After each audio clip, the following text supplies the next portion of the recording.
Damn it. The shout slices through the silence like a slap across the face. The ring hits the wall, bounces off, clinks across the bathroom tiles, spinning under the bright light. She's sitting on the wet floor, damp, half-naked, foam still sliding down her shoulder. Her heart slams like a trapped drum. Breathing sharp. Eyes bloodshot. Water still runs. A quiet hiss in the tub. The scent of mint body wash lingers, mixed with something colder, metallic. She looks down at her fingers, bare. No ring. Her hand trembles. She crawls toward the ring like it's venomous. Hesitant. Picks it up. Turns it in her fingers. Reads inside. Freezes. Eyes widen. No sound. But something inside her cracks, like a fault line splitting quietly under pressure. She reads it again. And again. No, it's not her name. And not his. Someone else entirely. A stranger. A date. From years before they ever met.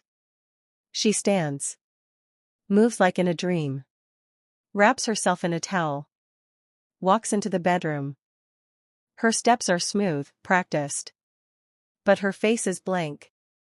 Eyes hollow. No rage. No tears. Her phone lights up. A message from him.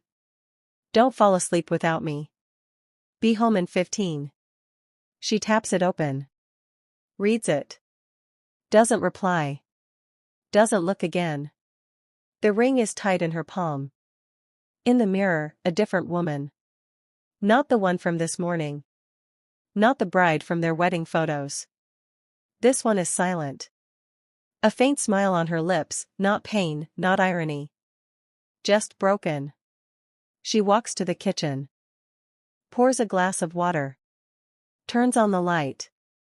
Silence wraps the room like a blanket. The apartment is spotless. Perfect. Everything in its place. As always. Only tonight, it makes her sick. She pulls out an old box from the closet. One she meant to throw away 2 years ago. Mementos, ticket stubs, postcards, photos. The wedding. The smiles. And this ring. Was it ever really new? A sudden door slam, the neighbors. She jumps. Drops the glass.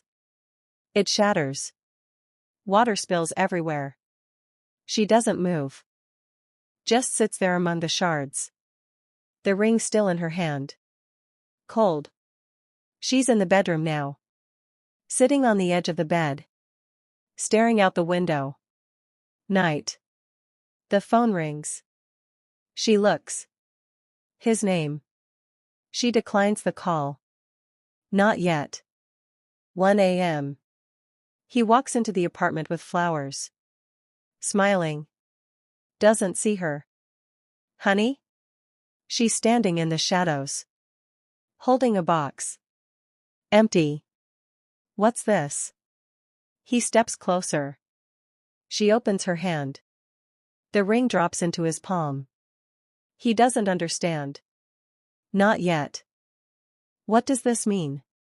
His voice trembles, but his eyes are still acting.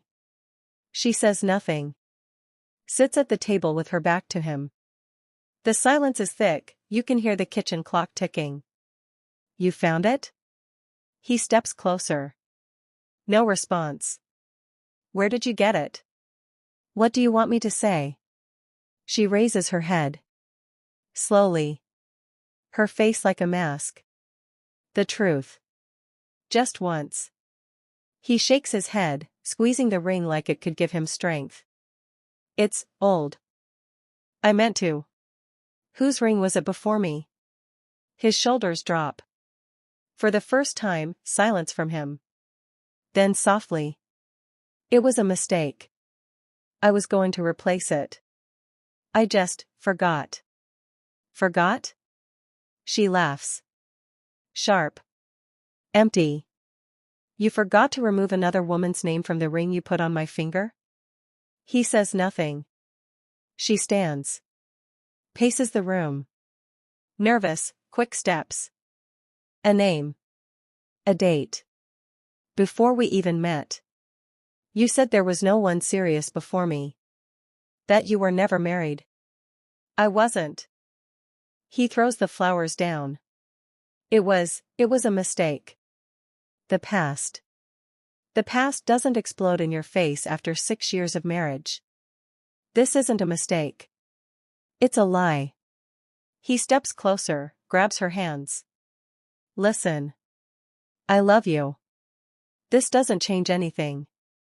It changes everything. Because now I don't know who you are. And I don't know if I ever really did. She lies on the couch. Eyes wide open. Rain tapping the window. Her phone stays silent. Morning. She gets up. Goes to the closet. Pulls out an old box. Wedding photos. An envelope. She never opened it before. A postcard, his handwriting. Forever. A. Not her name. Search bar. She types the name from the ring. Nothing. Then, the name plus his last name. And it pops up, an old post.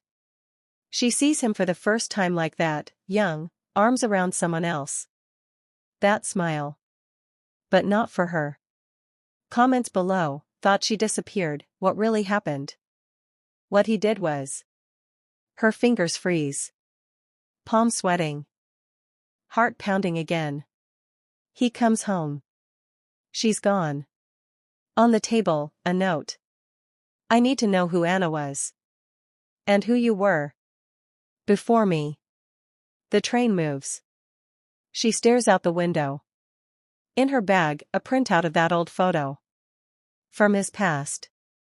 A name now echoing like a shadow. Anna.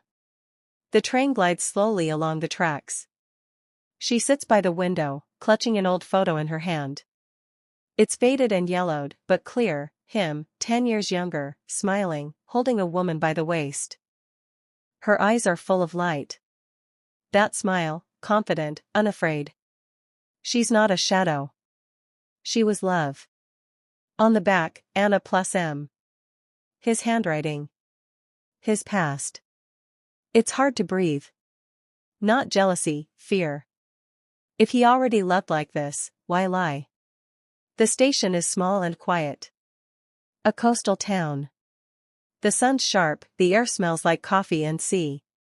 Everything looks too peaceful for a truth this heavy. She walks narrow streets. The photo is in her coat pocket. Outside an old cafe, something stops her. She goes in. Hi. I'm looking for someone. Her name was Anna. She lived here, about 10 years ago. Do you know anything? The waitress, older, with tired eyes, hesitates. Everyone knew Anna here. But she disappeared. No goodbye. Disappeared? She just never showed up again. Not at the cafe. Not at home. Gone, like smoke. On the boardwalk, she sees a bench. Engraved, for her. The date, the same as in the ring. She sits. Stares at the ocean. Listens to waves, and to questions crashing in her mind. Why did Anna vanish? Why does no one talk about it? Someone sits beside her. A teenage boy. Maybe 17. You're looking for her, right? He asks suddenly. She turns. For who? Anna. I saw you in the cafe. With her photo. I remember her. She stays quiet. She was kind. But with that man, she cried a lot. That's him in the photo, right? She nods. Her chest tightens. What happened to her? The boy shrugs. My dad's a cop. He said after one last fight, she was just gone. No bag. No note. Just gone. What did he say? That she left to start over. Said it like he'd rehearsed it. Calm. Too calm. Later that night, in her hotel room, she opens her laptop. Keeps searching. Finally, an old article. Woman missing. Believed to have left voluntarily.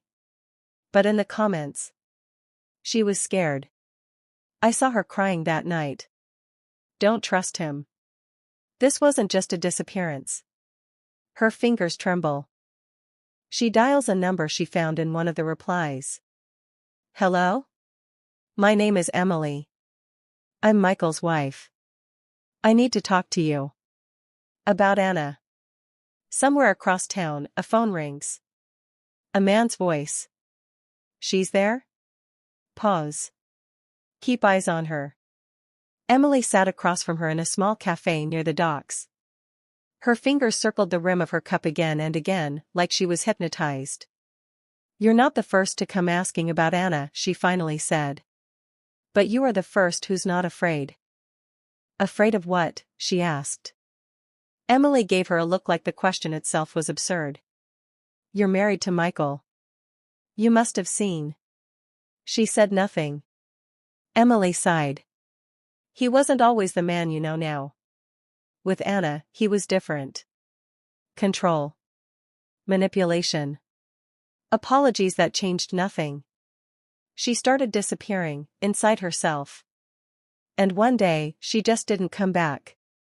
He told me she left. That it ended long before I ever met him. He tells everyone that. Emily gave her the address, the house where Anna used to live. She didn't hesitate. 2 stories. Old but well kept. Shuttered windows. Overgrown yard. An older man opened the door. A neighbor. Kind face. But something tight in his eyes. Did you know Anna? She asked, showing the photo. He stared for a long moment, then nodded. She was lovely. Quiet. But always on edge. When he came around, she'd disappear. Not physically. Just gone. Like the lights inside her dimmed. Did you see her that night? He didn't answer at first. Wiped his hands on his pants. Looked out toward the sea. I heard a scream. Late. And I never saw her again. The police? They came 2 days later. But by then, everything was clean. He said she left. No bags. No note. That evening, she found a small archive at the local library. In the unresolved cases section, she typed Anna's name. 1 record. Sealed. Access restricted to law enforcement. She snapped a photo. When she stepped outside, the sky was dim. That's when she saw it, someone following her. Slow. Careful. A man. Dark jacket. Too close. She turned sharply down a side street. Darted into a restaurant. Ordered something at random and kept her eyes off the window. Just breathed. Deep. Quiet. Next morning. Another meeting with Emily. I found a case file on Anna. Sealed. Why? Emily hesitated. Because this wasn't just a disappearance. And it wasn't just love. He lost control that night. He did something. Or didn't stop something. You knew? Emily looked her dead in the eye. I'm afraid of him. Back at the hotel, she found a letter on the floor, no envelope. Someone had slipped it under the door. You want the truth? Start before Anna. It all began even earlier. Night. A phone rings in a dark room. She won't stop, a man's voice says. Then make her. When she returned to the cafe, Emily was gone. She doesn't work here anymore, the barista said flatly. Left a note. Said she was visiting family. Her phone, off. Something tightened in her chest. Not fear. Not yet. But a weight. Like the ground beneath her had shifted a little. Emily was the only one who spoke to her honestly. And now, gone. Did she leave? Did someone convince her to? Or was she scared? She walks the town. Everyone seems ordinary, but there's something in the way they look, like they know more than they say. She starts avoiding eye contact. Even the receptionist at the hotel seems to be watching her. She feels like an outsider. And unwelcome. Like she didn't come for answers, she came to ruin something everyone agreed to forget. That night, she finds a note slipped under her hotel room door. Some answers won't bring relief. Sometimes it's better to leave things be. No signature. Her hand trembles. Who left it? And why now? She opens her laptop. Chaos in her mind. Her fingers move across the keyboard with no purpose. She scrolls the same headlines, the same photos. Looking for details that were never there. Suddenly, she remembers, back at the cafe, Emily had mentioned someone else. A woman. No name. Just, if I can find her, I'll let you know. But now, Emily's gone. She sits on a bench by the sea. The wind stings her face. Her eyes water, from wind or from tears, she's not sure. Her phone stays silent. Her mind even more so. Maybe she really should walk away. But what would she tell herself then? That she knew and ran? That she chose comfort over truth? She pulls out Anna's photo. Stares at it. Then sees it, in the reflection on the glass behind Anna, a woman. Not Anna. She never noticed before. She zooms in. Blurry face. But familiar somehow. Not Anna. But, could this be the other one Emily mentioned? She starts searching. At first, nothing. Then a comment on an old thread, a forum post mentioning Anna and someone named Margaret, who lived with her that final month. Margaret. And then? If anyone ever wants the truth, look for Margaret on the south side. She hasn't forgotten. She rises from the bench. Eyes burning. For the first time in days, not from fear. From resolve. If Emily's gone, she'll finish it alone. If someone knows something, she'll find them. If Anna's still out there, she'll listen. And then, her phone rings. Unknown number. But the voice, familiar. Calm. Slow. If you still want to know who he really was, come tomorrow. 7 sharp. Come alone. No questions. This is Anna. She waited. A bench across from the old library. The clock read 6:57. People passed by. Wind tugged at her coat. Her hands were freezing, but she didn't move. Only her eyes, scanning every face that came around the corner. At exactly 7 o'clock, a woman approached from the left. Calm steps. Black sweater. Hair pulled back. There was no doubt. It was her. Anna. Let's walk, she said quietly. No greeting. They sat in a small bar overlooking the water. Dim light. The scent of wood and coffee. No one bothered them. A soft, distant song played. Anna said nothing at first. Held a cup of tea, untouched. Finally. I didn't disappear. I left. Everyone said you just vanished. Because that's easier for them. Pause. And Michael? He doesn't change. He just gets better at sounding right. She looked at Anna for a long moment. Why didn't you warn me? I tried. But when someone's in love, they don't hear. She swallowed hard. What did he do? Anna lifted her eyes. Tired, but not angry. It's not about what he did. It's about what you felt when you found that ring. Silence. I felt afraid, she admitted. But more than that. I felt like my whole life might have been a lie. Anna gave the faintest smile. You're not the only one. She pulled out the photo, the one with Anna and Michael. Showed her. This is you. But here, in the window, someone else. You know who that is? Anna took the photo. Looked. Then slowly. That's Margaret. She lived with you?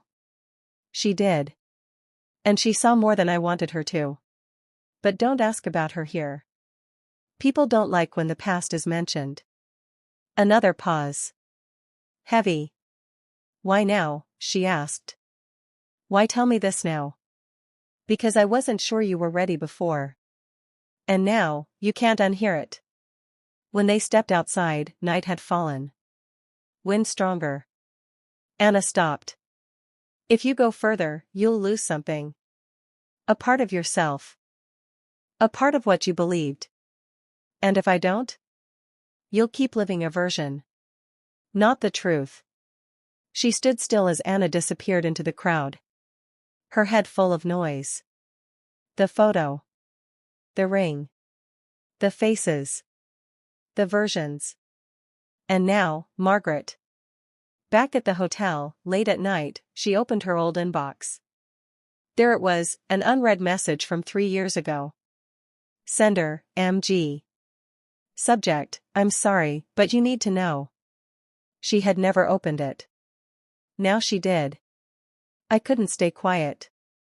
He's done it before. Not just with Anna. The message cut off. An attachment, a photo. A hand. A woman's. Covered in bruises. Caption. Don't believe me? Find Margaret. She doesn't stay quiet. She kept rereading the message from MG. The photo wouldn't leave her mind, a bruised hand, the caption, find Margaret. This wasn't theory anymore. This was evidence. Someone tried to warn her long before she was ready to listen. She had no idea how to find Margaret. No last name. Just that old mention, South Side. She walked the neighborhood. Knocked on doors. Faces met her with suspicion. At best, silence.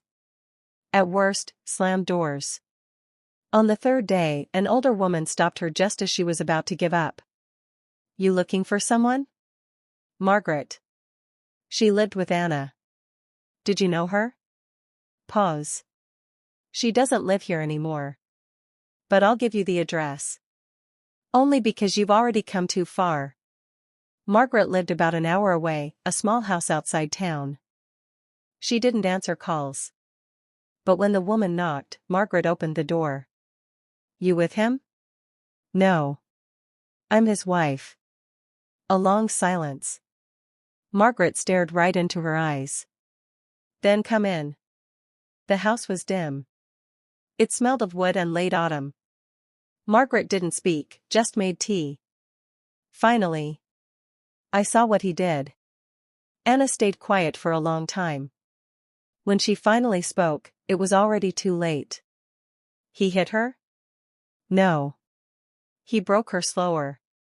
With questions. With silence. With love that felt like a trap. She sat frozen. Her tea sat untouched. I saw that photo, she said. The bruised hand. Was that Anna? Margaret shrugged. I won't say. Back then, she asked me not to. She was ashamed. But later, she sent that letter herself. To me? Yes. Why? Because you needed to know. She found out you two got married. She realized you were next. Silence. Her voice cracked. Why didn't anyone warn me sooner? Because you didn't ask. And those who did, no one believed them. She returned to the hotel after dark. One thought pulsing in her head. They all knew. And said nothing. Emily. Anna. Margaret. Even that woman on the street. All of them. And she, silent, blind, safe inside a lie. She walked into the bathroom, washed her hands. Looked in the mirror. And then she noticed her old journal. Not where she left it. It was open. The page read. Maybe he never lied. Maybe he just didn't tell me. In the corner, new handwriting. Not hers. A man's. There's not much difference. She stepped back. Someone had been in her room. They hadn't taken anything. Just left a reply. She barely slept that night. The thought that someone had been in her room kept her wide awake. She checked the lock 100 times. The windows. Everything in place. Which meant, someone had a key. Someone wanted her to know, he's still close. She reread the message again. There's not much difference. It wasn't a comment. It was a statement. Someone wanted her to doubt not him, but herself. In the morning, she went to the city archive. In the marriage license section, she found one entry. Michael J. Morgan, engaged, 2015. To whom? The field was blank. She requested the physical copy. The clerk returned with an old folder. On it. Anna Williams, status, incomplete. What did that mean? This happens sometimes, the clerk explained. One person files, the other never signs. The file stays open. But his signature is here. The other isn't. So, no marriage. Confirmation. Anna didn't vanish after the wedding. She vanished before it. And yet, her ring ended up on her finger. Who passed that ring to her? And when? She returned to the hotel. Walked into the bathroom. Her cosmetics on the counter, untouched. Except one thing. Her perfume bottle, open. She was sure she closed it. Someone had been here. Again. She picked it up. Underneath, a folded piece of paper. She opened it. A photo. A zoomed-in fragment from the old wedding picture. The window. And in it, a clearly focused face. The one she had noticed before, faint in the reflection. But now, unmistakable. It wasn't Margaret. It wasn't Emily. It was her. Shock. She sat on the floor. Her head spun. How could she be in a photo taken before she even met Michael? The next day, she went to an old photo lab. The owner squinted at the print. Your husband brought this in. Maybe, 7 years ago. He did? Yeah. Said it was important. Asked for a few prints. One had a double exposure, your face appeared faintly. We thought it was an error. He pulled out a dusty envelope. Inside, another version of the photo. And there she was. Clear. Young. Standing in the background. No one noticed it then. But she was there. That evening, she stared at her reflection. The face looking back felt unfamiliar. Could she have met him before, and not remembered? Could he have known her, long before their first meeting? Was their meeting ever really accidental? And then it hit her. This story didn't begin with the ring. It began with the photo. She woke up with the feeling of standing on an edge. Something was about to happen. Today. Not tomorrow. Not later. The silence in the room felt too thick, like the moment before a storm. She got dressed slowly. Without rush. Her eyes stopped on the ring. It lay on the nightstand, the same one, with the wrong name inside. Her hand reached for it, but stopped. She no longer wanted answers made of metal. She called Margaret.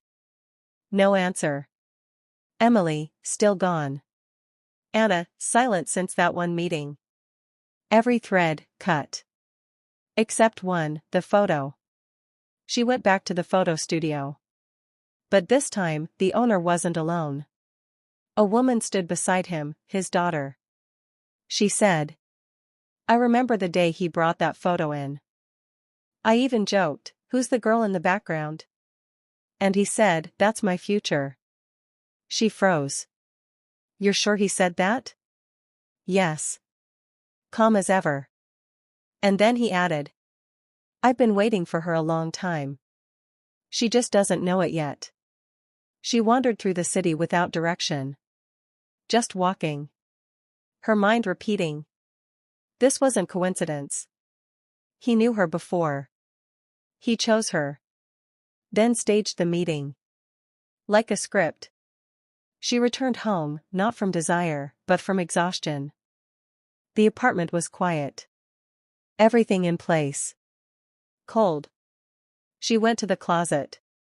Pulled out an old laptop she hadn't touched since they got married. She found a backup of their wedding slideshow. Scrolled through the photos. In one, Michael stood beside her, smiling.